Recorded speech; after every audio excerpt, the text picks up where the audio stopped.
And yeah, this is the Kitsap Sun Editorial Board. We're talking to Senator Tim Sheldon from the 35th District, running for re-election. And go ahead. You bet. Well, I'm Senator Tim Sheldon, 35th District. I live in Potlatch on Hood Canal, and I'm running for re-election to the Senate. I started serving in the House of Representatives in the legislature in 1990. I was elected, and in 1997, I think, went to the Senate. So for that time, I've worked very hard to represent my constituents. I'm a Democrat, but I'm probably known in Olympia as the most bipartisan person there. I've worked across party lines, and even several years ago, 3 years ago, formed a budget with the opposite party. And the last two sessions, we have formed what we call the Majority Coalition Caucus, and worked together again to pass a budget that did not raise taxes, that put over $1 billion more into education, and did not raise higher ed tuition for the first time since 1986.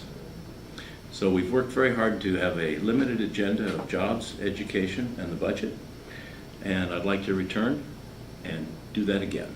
Work very hard for my constituents and work on some transportation issues as well. So that's probably about the 2-minute Perfect. No, opening. actually, good transition too, because that was one of the first things I wanted to ask you about. Sure. I'm sure we'll touch on education too, but one of the things that is still obviously a need, especially your district, has some Belford bypass. Yes. Been kind of sitting on that list for a long time. Right. Tell us, first of all, walk us through why that one keeps getting stalled on that list, Sure. And then where it is on a priority for you, and how you do think that can be accomplished. Well, I've been a member of the Transportation Committee for a long time, and the Legislative Transportation Committee. Bypasses are difficult to do. Take a look at history. The Squim bypass, $93 million, took a long time. Yelm bypass, still underway, that's going to be over $100 million. And the North Bend bypass, one that maybe you're familiar with, but that one was completed. So they're difficult to do. You have competing interests, obviously, with any bypass, with business people that are affected as well. But it's essential for our community to move traffic, to move goods, to maintain our quality of life. We need that bypass, and it's rated as the highest project with our Peninsula Regional Transportation Planning Organization. Now, a few years ago, it was 2005, I got $15 million appropriated for the bypass. That was not enough money to build it. DOT ran the price up to around $70 million. Now, there's one route for the bypass, and that's to follow the railroad tracks. It will be funded when a statewide package is approved. It's not going to be funded as a standalone project, but it will be funded when the statewide package is approved. Now, why isn't the statewide package on the ballot this year, including the bypass? Because it would not pass, my opinion. If we had voted for a transportation package this year that included a project list, I don't believe the voters would have approved it. They're very angry about DOT, about some of the issues with the pontoons and the other projects that have been, the tunnel especially, these other projects like 520 that have run over budget so much. So it's very difficult for me to take that, and that's a hard pill to swallow, because it's a project we've been working on for a long time. One thing that I've learned as a legislator, and my other two opponents have no experience in the legislature, no elected experience at all, and I'll tell you why elected experience happens to help. Back in 2004, we've had a project in Mason County for a long time, the Purdy Creek Bridge. The Skokomish River is the most flooded river in the state of Washington. Purdy Creek flows into it parallel to the Big River Bridge. TV cameras always came and took a picture of the phone booth there and the fish swimming across the river, or across the highway. I got in the budget $8.5 million to build a bridge over the Purdy Creek that replaces a small bridge that was there since 1932. And I put it in statute. In other words, there's a law that says that the state will build the Purdy Creek Bridge, and it's completed now. And it's changed the way of life for everybody out on that end of Hood Canal, because they can get to work, they can get to school, they can get to the doctor. But by putting it in statute, it meant the money had to be spent for the Purdy Creek Bridge. What happens now with these project lists, unless it's in statute, that money it's funneled to Seattle. It's funneled to 520, it's going to go to the tunnel, it's going to go to big projects where the population center and the political power is. And that's what's happened over the years with the Belfair bypass. You notice that we're doing some work now on widening, but it's been phased. Phased means we're taking some of your money. And that's why you need an experienced person in the legislature that knows how to get things done. And it's important that that project be put in statute when we pass a project list. But it must be done by a statewide approval of the voters, you believe? I believe a gas tax will go to the voters. I just don't think that there's a possible way that it won't be a referendum. I think the legislature, if they're going to approve a gas tax, should just attach a referendum. But that means that we have to have reforms at the Department of Transportation. And I've been on the committee. I know the Secretary of Transportation, Lynn Peterson. She's new at the job. She's a nice person. I like her as a person, but she has no experience, not the qualities that you would and I would choose to run a multi-billion-dollar enterprise like Department of Transportation. But she's in the job doing it. She's in the And job. so you're on the committee that has some influence over that. We have influence over the budget. Mr. No, and I know Governor you're not- Inslee, Governor Inslee appoints her. Right. Not the Transportation Commission. But like it you used have to some be. influence to speak directly to Yes. reforms that need to be made, because you Yes. can say, you don't get the Yes. money if you don't. do That's this. right. And so what are the ideas there? What can this committee, what have you done? We've worked very hard. We've passed some reforms out of the Senate, and they've been killed in the House. But what we think we need to do is to have reasonable environmental standards for building highways in the state of Washington. You saw what happened in the Skagit River Bridge when the truck hit the bridge. It was rebuilt in 4 or 5 months. That is not going to happen normally. That's not. It should happen quickly. You know that a road is going a certain position. You know that you need some stormwater controls. You know those things. But they've strung out the projects so much on the environmental side that we're spending almost $1 out of every $3 on the environmental side to build projects. We're the most expensive state in the country to build projects. And DOT continues to do things like design pontoons themselves that haven't worked, other things.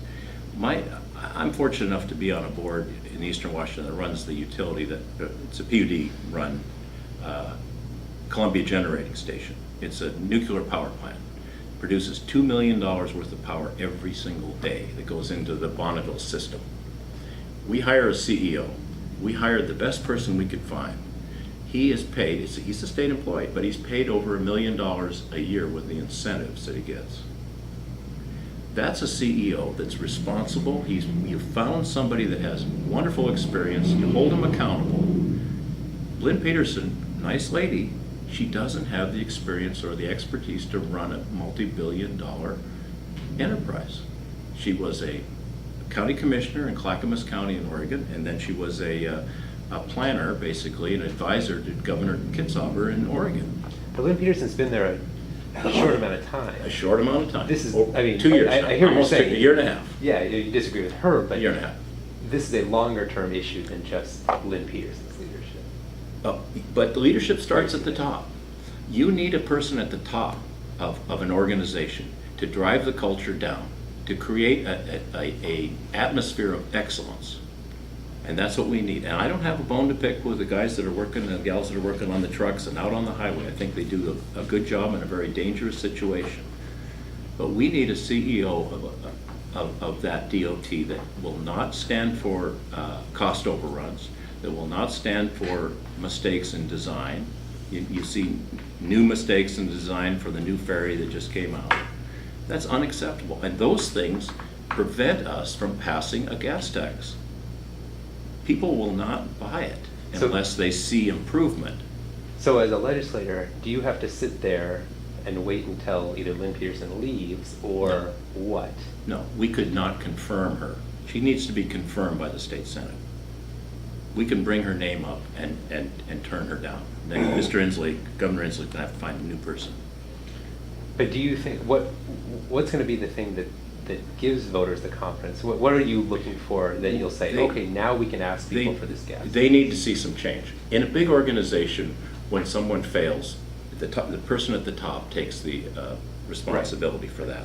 That starts the process again. It gives people that are working there, it gives the public some confidence that there's some change on the horizon. And I don't think the public has any confidence that DOT is going to change. So if Lynn Peterson wasn't there, you think then you'd push ahead with the gas tax? Well, if there are other... It feels like we're boiling down to that. But I'm not boiling over important. just one person. I'd like to talk about a lot of other things too. But it's important that an organization have respect from the people that it serves. And I think DOT has lost the respect of the voters, of the taxpayers, of the driving public, and it needs to change.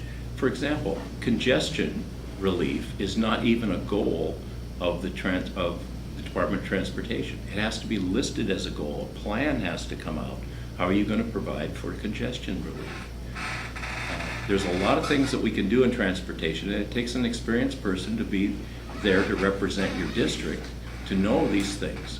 So does that mean what you're describing to me sounds like kind of a long-range project, though? Well, I mean, that takes time. That takes years to earn that back and prove it. And so, are people in Belfair or whatever other community needs a road fix? Are we going to have to wait for those? Well, you're not going to get it approved without the other projects. I can't go down. No legislator can go down there and say, "I want a bypass in my district, and I want it now, and I want it built in a week." It's going to take several years to get it built. We have the environmental work done. We've continued to appropriate money for the environmental work, and that's in the box. That's going to be good for another 2 years, 2 to 3 years, or we'll have to start over on the environmental work. So we've made good progress. But that gives you kind of a pressing deadline on, Yes. we better get this done before we're going to pour Yes. some money away doing all that work. Yeah, or the DOT will have to do the environmental work all over again based on what the federal government But requires. there's unlikely to be the political will to move it ahead without going to the voters and Yes. saying, are we up? Yes. Yeah. Quick thing, Ryan. Go ahead. This Lynn Peterson has only been here about a year and a half. Yes. And as a taxpayer and voter, I have to look at my background and experience and know that if you put somebody in charge of something, things happen beforehand that that person has no control of. Correct. And the fact that, okay, that person gets removed isn't going to change the basic equation of what the system is there. What SDOT is, the way they do their things in the Department of Transportation isn't changing in most cases because one person at the head changes. What do you see as actually changing the Department of Transportation besides, maybe putting somebody else in, that all the original players are still there that have done a lot of these things, the engineers and that? You see something bigger coming up, a major change, a major shift of people and policy. I think I can give you that example from the nuclear power plant. Okay, we were rated in the lowest quartile, 4 quartiles by the Nuclear Regulatory Commission. We changed CEOs. We changed the chief nuclear officer as well. Okay, there's two high-level positions. Those 2 individuals brought in a new program, an excellence program. They met with, first did a whole survey with everybody that's an employee, 1,100 employees, talked to them all in a group, talked to many of the managers and supervisors individually, and started a program of training of excellence to drive that down through the organization. And in 2 years, 3 years now, I would say, 3 years, we're in the top quartile. That's of 110 nuclear power plants in the United States and Canada that are rated by the Nuclear Regulatory Commission. So you can change from the top. It's difficult. It takes perseverance. It takes someone with real leadership, someone that's very much respected by the employees, someone that meets with them regularly, that gives them feedback. People want feedback. I mean, I think the culture in DOT is not what you or I would want in an organization. And I think legislature has a chance to affect that with what they do, but also the governor needs to affect that too, because the governor is in charge of transportation. It used to be the Transportation Commission, but that all changed in Gregoire's first term. She got that changed by the legislature. I did not agree with that as well. So there's a lot to it. On the education part, Yes. Like you said, I think that was a great thing that they froze the tuition, especially put some of that money in there. Supreme Court's saying that wasn't enough money. You need to put more, and they're trying it. Your caucus is kind of pushing back against whether they micromanage you or not to do the line items. What is your outlook heading into the next session on where that money is going to come from as you continue to make these steps forward, and whether you think the Supreme Court should be dictating that or not? Well, the constitutional argument of separation of powers, I think, will probably end up in court someday, and that's not for me to decide. So the Supreme Court says we need to do more for education. I'll accept that and do my best to do that. Now, over the years, now this goes back 30 years, okay? If you think of a graph like an alligator's mouth, okay, the top of the mouth is state spending, which is continuing to go up, and the bottom, the jaw, is down. That's the percentage of the money that's gone to education of that budget. Every year it's gone down. This last year, biennium, 2013-2015, is the first biennium that turned around, that spending on education became a higher proportion of the state budget, okay? Now that is under a coalition leadership. It wasn't under the Liberal Democratic leadership. So I'm going to say that my party has not done a good job of funding education over 30 years. They have paid lip service to funding education. And we have actually, as a coalition, spent more as proportionally than our predecessors. The solution to this is to keep education as your top priority. Don't talk about it, but actually do it. So we put over $1 billion more into education in this biennium. We have in the next biennium, I think it's $2.4 billion more in revenue that will come in over our previous biennium. Now I think you should dedicate much of that money towards education, K through 12 education. 2/3 of that is what I believe you said. And we could dedicate other monies, new monies as well, towards education. But it takes discipline to do that. And who are your opponents to do that? The state employees that all want to raise. I can understand that. You've got social services that need assistance. You have a growing population. It's going to be hard to do, but we didn't get in this mess overnight. It took 30 years. It's going to take us several years to get out. Are you in the camp that wants to have an education-only budget? Do you feel that's reasonable?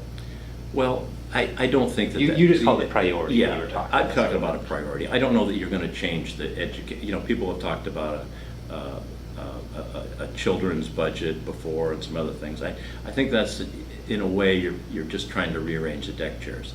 Let's actually spend more money on education as opposed to spending less as a proportion of the state budget. You know, we have $33.8 billion in the general fund. I think we can find more money for education. Now, we do have a reserve of over $575 million. We're not coming back to the legislature every year like we were in the early part of this decade with $5 and $6 billion deficits. And we also have one of the smartest people in the state of Washington as the chair of the Ways and Means Committee, Andy Hill. He's a Harvard MBA. He went to Microsoft, did very well, ran a large project for Microsoft. He approaches the budget in a different way, and he expects a lot because he's, I think, trained in the private sector, and he has a little bit different perspective about what we can do. As they continue that evolution of moving a higher percentage over towards education, which Yes. you kind of set as a goal of yours, especially Yes. with that new money coming in, where are the places you see coming down in spending? What are the things that you see we don't need to be spending here, we don't? I think we need to be more efficient. I think we have to watch our debt, how much debt we take on. We didn't have a capital budget last year. We don't need a capital budget every year, but we did not have one because our debt is high in a proportion to what our budget is. So not having a capital budget helped. I see us spending a lot of money on buildings that we don't need. We've got a couple that we've built, the state has built recently, that are not necessary. I think we need to lease more from the private sector. That helps to save as well. But I can give you this example from my experience as a county commissioner, and no one has ever been a county commissioner and a state legislator for 10 years like I have. And if I make it to 12, I'll be one of very few that ever have served 3 terms in Mason County. But when I started at the county, we had 415 employees. Today we have 315. I think we can do more with less. Technology gives us some great tools. We have to try to get out of these silos where people only do one thing, and you just have to reorganize and consolidate. There's a lot of money that's spent on duplication in Olympia. And I believe in zero-based budgeting. I don't believe that agencies should start where they left off and just add on a proportion, 5% for growth, or compare ourselves to other states. I'll give you a good example of a state. It's Indiana. Mitch Daniels, who was head of Office of Management and Budget under the Bush administration, was elected governor. First thing he did when he was elected, he said, I want somebody to go to every vehicle that the state of Indiana owns and put a nickel on the left front tire of that vehicle. Well, why would we do that? Because the governor said do it. So they went out and did it. 3 days later, he called up his staff. He said, now go out there and find out if that nickel is still on the top of that tire. And if it's gone, if it's still there, we're going to sell that vehicle. We're going to lease that vehicle. We don't need to own that many vehicles. The University of Washington owns more vehicles than any other state agency in the state of Washington. Those are things that we have to do, and these are the things that Andy Hill and others in our caucus are talking about doing, but the previous legislatures never even considered. They wouldn't consider something like that. The not having a capital budget. Yes. I mean, that's something that was fortunate this biennium. You can't count on that. You have a capital budget every year, the first year of the biennium, but you don't necessarily have to have one the second year. And you think that's sustainable to expect that you wouldn't have to have one? Because Yes. needs come up and building comes up. Well, but not every year. You do that in the long session of the legislature in 105 days. That's why you pass a $33 billion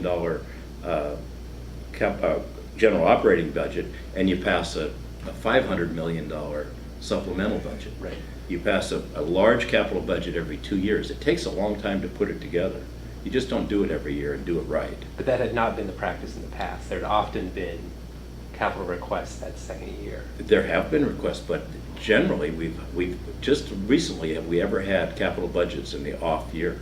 And I think it's because so many people had so many requests. They want to bring something back to their district. Well, that's fine, but you can't afford it after a point. You can't afford the debt service.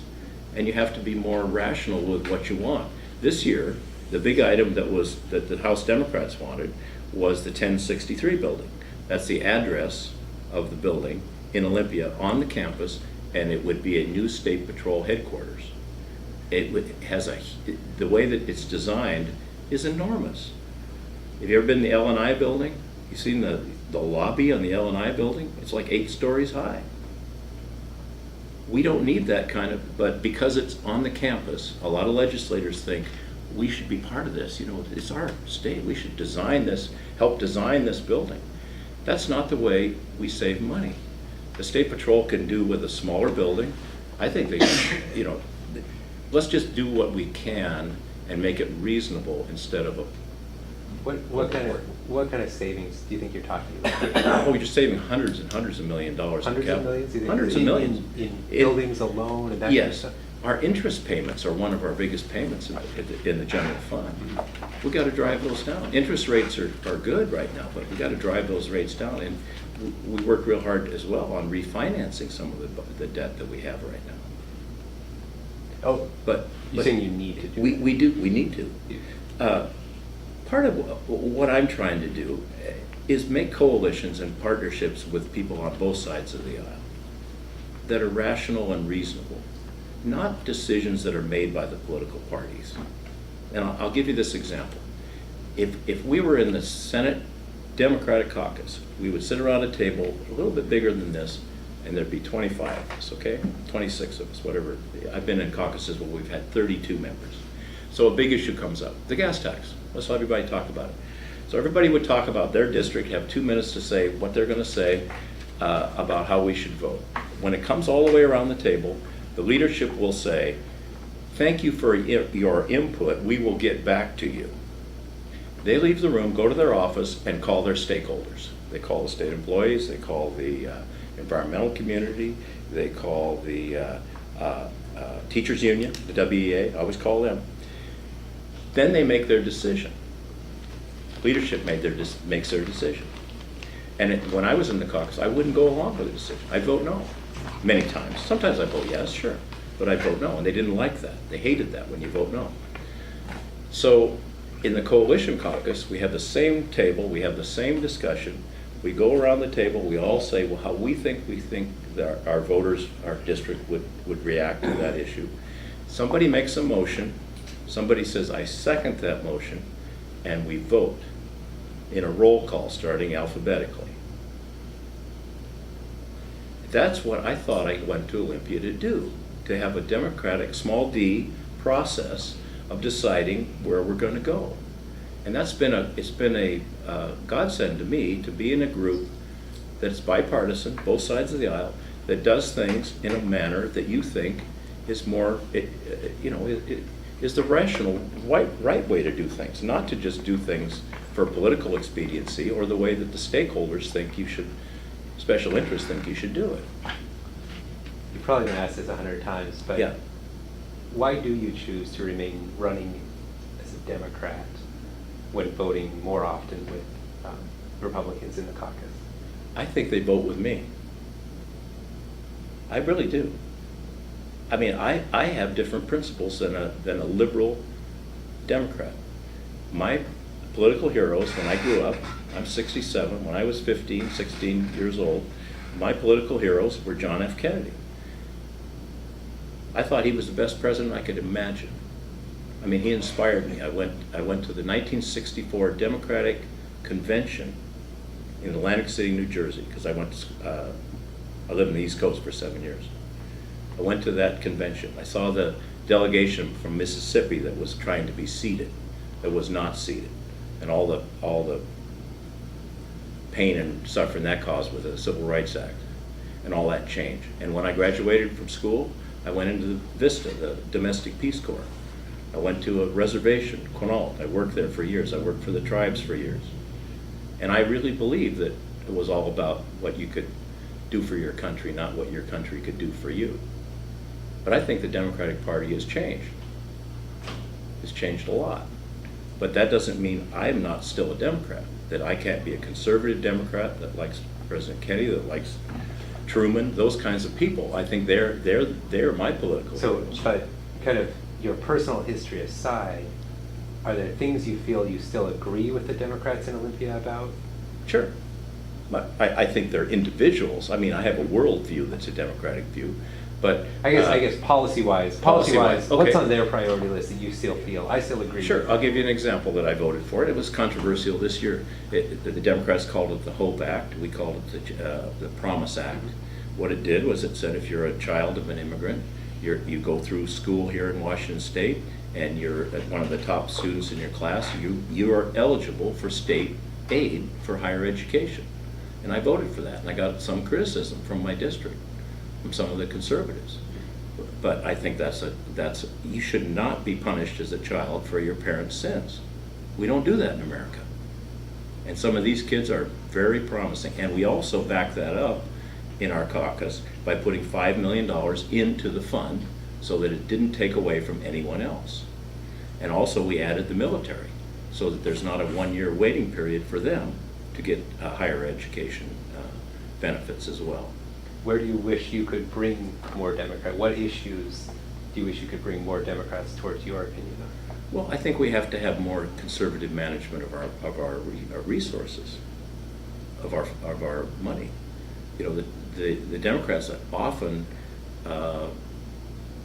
think that just more money is going to solve the problem, when I think real reforms, you have to dig deeper and peel the onion a little bit more. They often don't like to go against their special interests. I'll give you an example. Since 1998, I sponsored a bill that would reform the liquor system in our state. I never got a hearing, never, because the unions control the sale and the distribution. They work in the warehouse and everything else. And finally, there's an initiative. You know the history. The initiative passed. The initiative has a lot of flaws, but if we had a bill, we would have had give and take. It would have been the best reform the state could have done. It would have probably held prices at least where they are, and maybe even lower. I was going to ask you, what do you think about that? I mean, it was just in the papers last week that prices are significantly higher now. It's not because you push the people to sign an initiative, and this government. I told the governor in a meeting we had in the Democratic caucus. I said, she was talking about reforming boards and commissions and some other things. I said, why don't you reform the liquor? It touches everybody in the state. Every community in the state has a small liquor store. What was wrong with the initiative? Well, part of it was $150 million that the distributors have to pay. They have to divide that up for the first 2 years, regardless if they make any money or not. I think the initiative could have been written much better on the distribution side and on the retail side. I think if we promised these small independent stores out in the rural areas that they would survive, they would get a franchise basically, and it didn't work. Most of them went out of business. And now what's happening, I think, is the BevMo's and the new people are moving in and are going to push out all the small retailers that we had in Ocean City or Hoodsport, where I live, those places. I'm going to go back to my line of questioning I was in before, but I was asking you where you would like to lead your Democratic colleagues. What about the Republicans that are in the majority caucus? Where do you disagree with them right now? I disagree with them on some of the social issues. I think in the past they've been too hidebound about the social issues. When I agreed to work with them, I said we're going to leave these social issues at the door. Which issues? The abortion issue, I think we don't need to, the Supreme Court decided that. I don't think we need to, as a state legislature, and go down and try to posture about that issue. The Plan B pill, I don't think we have to posture about that as a legislature. Those things are set in federal law. I think those things often constrict the Republicans, and they feel that those are the biggest issues, when jobs, education, and the budget, to me, are the biggest issues. And they did buy in on that. We wrote that down on paper. And I've worked very hard inside that coalition to make sure that they don't do things like, for example, the supplemental budget, the first one that was proposed, would have taken all the liquor receipts that the counties get, take it away and give it to the state, and supplant it or substitute marijuana revenue, which wasn't even realized yet. So I stopped them from doing that, because as a county commissioner, I know how important it is to have those revenues. Do you think more of the marijuana revenue should be going directly back to the counties? Yes, and the cities, because they're doing the work. They're doing the hard work of the zoning, the law enforcement, and all the other work. But the many of the legislators see that as a windfall for them, and it should not be. It should not be. How much agreement is there among the legislators to make that change? I know a lot of the cities are pressuring Inslee on it. Yeah, the cities are pressuring, but I think it really is up to the individual legislators in the rural areas to get together, because I think we have more of a coalition of rural than anything else. Okay. because Seattle can dominate so easily. Oh, rather than Yeah. a conservative liberal, let's say. It's very much, I think, a break along the lines of urban versus rural. Because right now you have the fastest growing city in the United States, America, in Seattle. You have the 10th fastest growing county of all the thousands of counties in the United States is King County. My daughter works on the Mercer Street mess in Seattle. They're building, Amazon's building three buildings bigger than the Columbia Tower. I mean, it's amazing how much revenue they're generating, but in 35th District, our revenues are fairly flat in any of the incorporated areas. And the 35th District has very little incorporated area. We only have a small portion of Bremerton and the city of Sheldon. So it's mostly a rural area that's not seeing that increase in revenue. So we got to fight hard for it in Olympia, and I'm better equipped to do that fight than any of the other two inexperienced candidates. What are the things, okay, unlike Seattle, where there's very big corporations and all the rest of that, Yes. your district, 35th, is a small business corporation. Yes. One of your opponents has accused you that your special interest has been large resource companies, some of the money that comes from there. How do you respond to that, I guess is all I'm going Well, to ask. I'm a small business person too. We have a tree farm, we cut timber and sell gravel, oysters. It's a small business, I run it. What have you done for small business? Maybe that's a better way Well, for me to ask that question. I've gotten the award from the National Federation of Independent Business, their Guardian Award, their highest award. I'll be awarded that next week. They've already given me the letter. I am a member of the Association of Washington Business as well.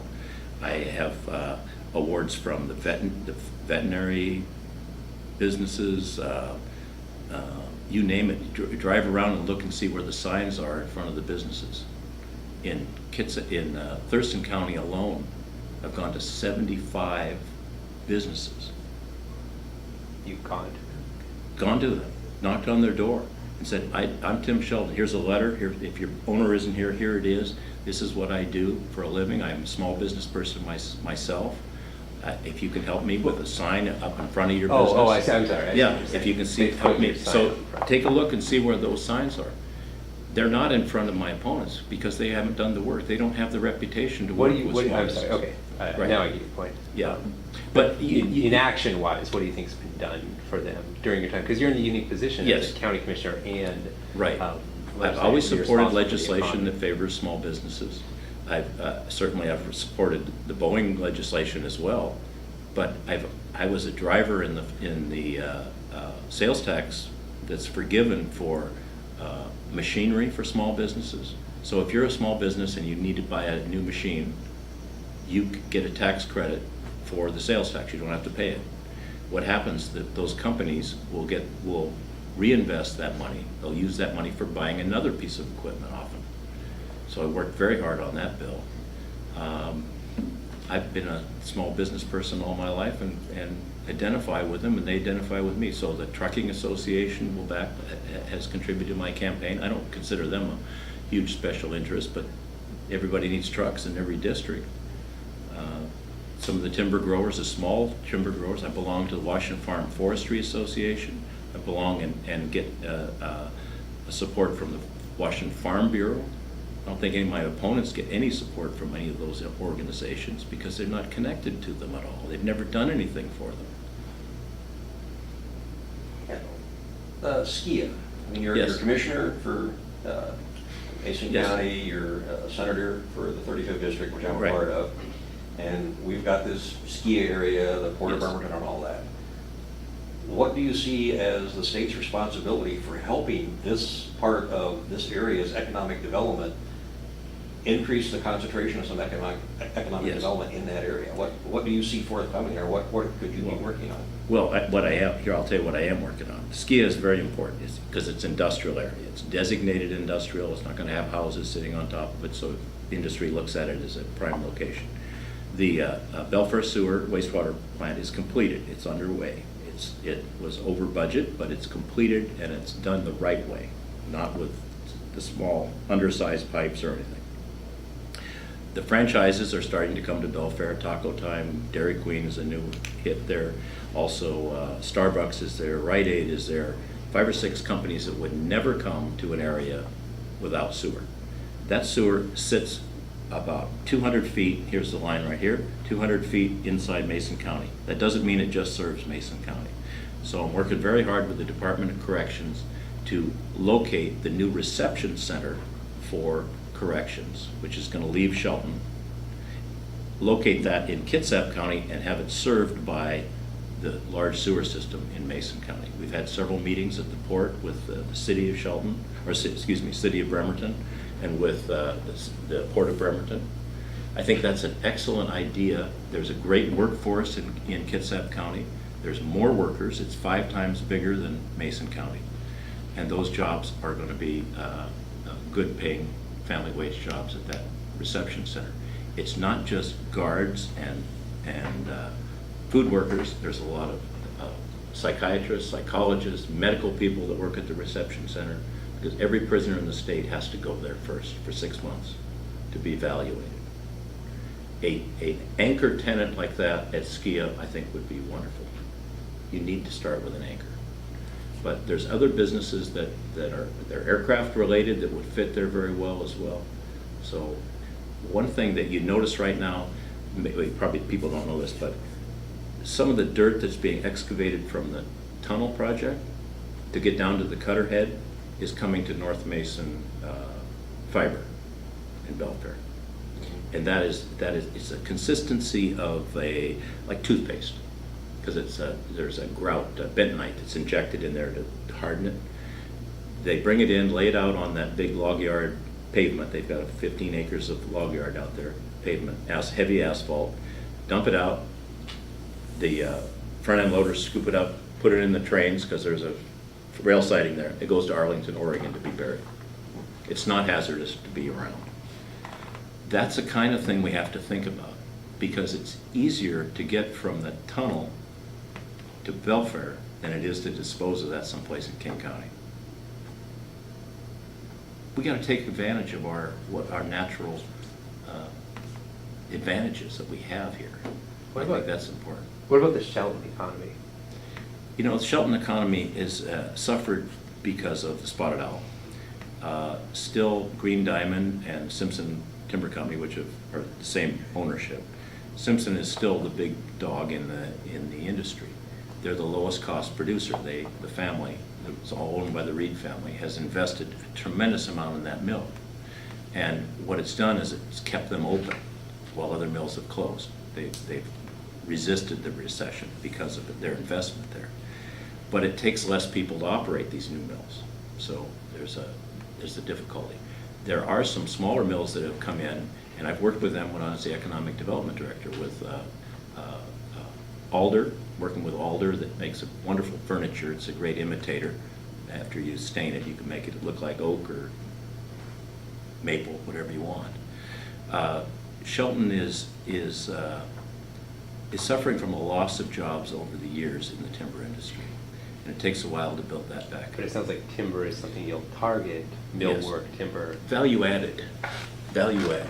Is there another industry that the area should be chasing? Is there a way that the legislature helps that get on its feet? Sure. We have to help with some incentives sometimes. You know, people say, well, these are tax breaks. Well, they're not. To some people, they're a tax break. To some people, they're an incentive. So when you give a sales tax forgiveness on new equipment, that helps manufacturing. When you help the high-tech industry, that helps everyone, because the high-tech industry spins off 6 to 8 jobs for every one that they create in the service sector and other economies. But you asked specifically about Sheldon. You know, the largest employer in Sheldon, in Mason County, is the Squaxin Island tribe. And what's so good about the tribe is having a great relationship with them.